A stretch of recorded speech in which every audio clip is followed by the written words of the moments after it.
Well, before we fully get into the rigorous electioneering and scheming season, let's sit back and ask ourselves one big question.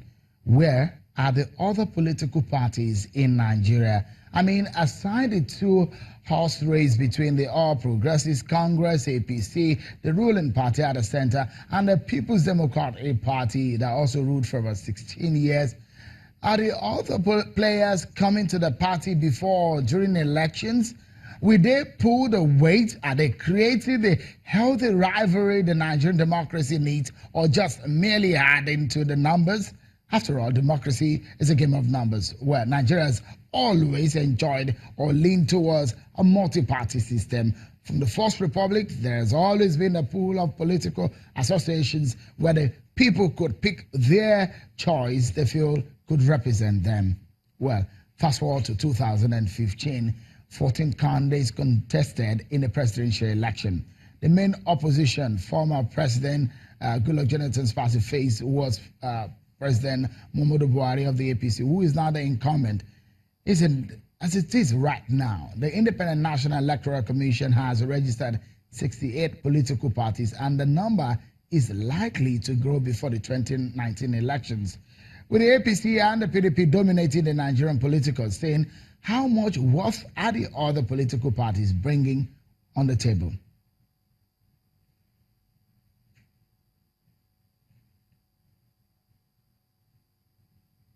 Well, let's get into the conversation and see what exactly is playing out in Nigeria. A lot of these political parties, you only hear them when there are elections. Do the political parties exist only for elections, and you see them, some of them yanked off the political party list, and some again will be registered? We understand that INEC may register up to 100 political parties for 2019 elections. Yes, that's a fact. Let's get into the conversation tonight, everyone. I have joining me the Director of Voter Education and Publicity at INEC, Mr. Oluwole Osaziuzi, who joins us from our Abuja studio. Also, the Executive Director of Partners for Electoral Reforms, Mr. Ezenwa Onwagu. Thank you so much, gentlemen, for your time on the program. We also have on the line right now Mr. Unisa Tanko. He's a former chairman of the Interparty Advisory Council and the national chairman of the NCP. He joins us via telephone from Kaduna. Let's hear from him. He's a politician, and perhaps he can tell us what exactly is happening. Mr. Tanko, thank you for your time on the program tonight. What exactly is happening to political parties when we only see them at election period? Thank you very much, Sean, for having me from Kaduna. Let me quickly correct this particular impression that it's only during electioneering that you hear of other political parties. That is not true. Number one, you may say that probably we are not as visible as the others. And then it's because the visibility has not been provided or been recognized by the effort in which we put in. Now, I can tell you from a very clear-cut example, as it is today, no political party, even the ruling party, have their own state congresses continuously from the beginning of the last, from the ending of the last election.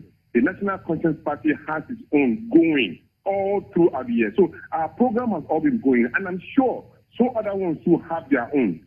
Now, with the issue of regards to what is happening to the political parties at the moment, many of us have identified our problem.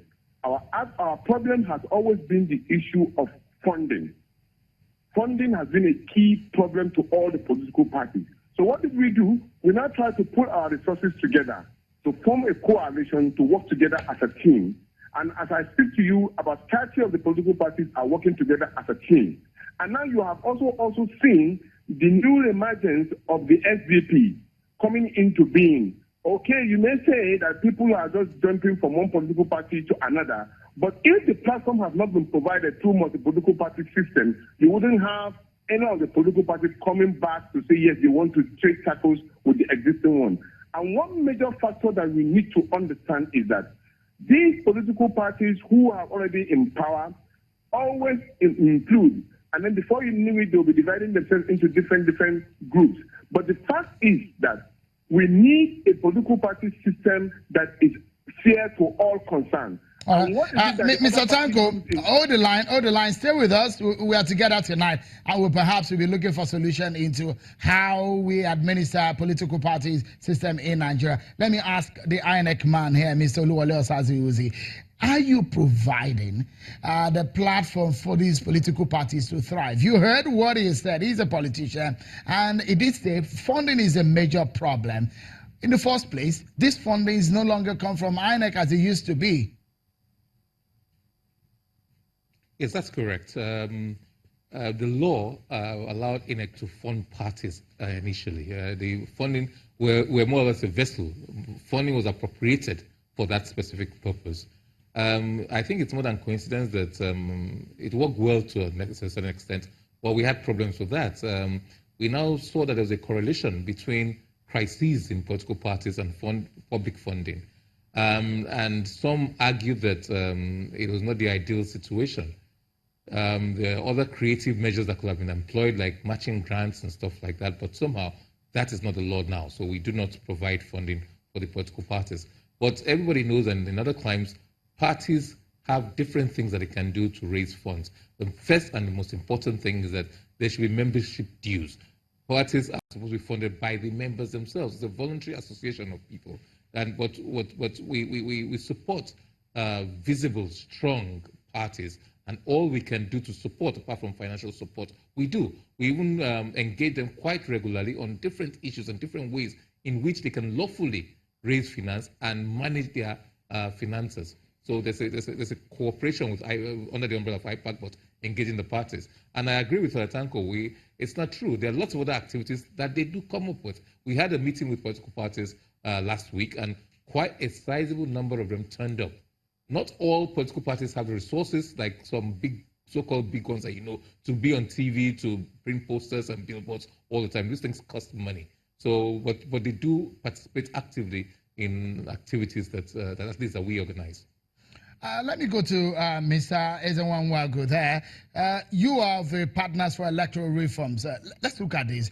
Are we moving in circles? Because I've seen political parties come and go, similar people bringing new parties. In 2003, 20 parties participated in the presidential election. In 2007, 18 political parties. In 2011, 20 political parties. In 2015, 14 political parties in the presidential election. Do we need these multi-party? Do we need these so many political parties? We understand that INEC might be enlisting up to 100. Are we deceiving ourselves as a nation? No, Sean, I don't think so. I think that we perhaps will need to create criteria for appearing on the ballot. You may have 1,000 political parties, but they do not all have to appear on the ballot. We must find very creative ways and criteria for which people can be put on the ballot. Because the right to associate, the right to form political parties is inalienable. So to that extent, I don't think, even in the US and Britain, it's not just the dominant political parties. You have other political parties that exist, but they do not all come on the ballot. So what I think needs to be done is for the EMB, the Electoral Management Body, to work out a mechanism in which that may not be in this election, but you can say if you win 3 councillors or three House of Assembly seats, you then qualify to come on the ballot. Those kind of things may necessarily come to play. So, but in terms of whether we have too many political parties, I don't think so. I think that we are dealing with choice now. The plethora of choice that is available for the electorate needs to be emphasized. But we need to also deal with the issue of differentiation. Voters should be able to, in clear terms, differentiate one political party from another, not just by name, but in terms of what they represent and what they stand for.